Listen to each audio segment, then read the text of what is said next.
Yang kedua, mungkin di samping Bang Muslim pegah puno, long nu pegah dua buah kejadian di Lok Semawe tentang PPKM, tentang darurat Covid. Dua-dua je yang karap bentrau betul, sang menyegeleh kejadian bentrau. Yang phone balik dograha tentang ya polit urang tentang pembatasan urang malam, urang masyarakat untuk beraktivitas malam.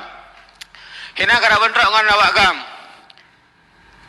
Dan kemudian bambanyo tentang penyekatan level put di Lok Semawe yang viral bak Facebook kita galon dengan awak agam si termasuk na paling magam salah satu paling magam dalam matawanan sehingga lahir bahasa budaya-budaya ka kuko mantap ka pegawo. Jadi nyo yang lung bayangkan hai ketua hai pemerintah Aceh nyo masalah raya sang menyagelhe syak lung ka jadi bentrok. Nyo jadi bentrok takut-takut yang kan jadi tahu ada no pun nak belum atau nak kawin lele nak pegar marayanya hamd meli karena nanti akan kejadian bertemu dalam tengku. Apa menjaga bertemu dia yakin long kopi nya kayak limai hanali kopi. Nya kopi karena anak bertemu dia sakai. Kemudian aturan yang berjalan pemerintah ada jid. Menyanyi kurang-kurang nabi makanan. Mau datang pi nya kan kurang nabi pun. Mau beda lara-lara nguraceh minta rezeki. Yang salah, tota salah.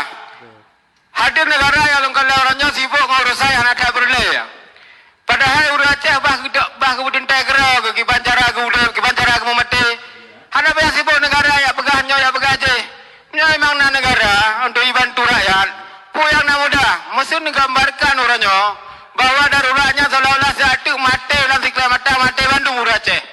Man kesan terakhir pun boleh pegat bangunan. Kau nak mungkin anak nak jale.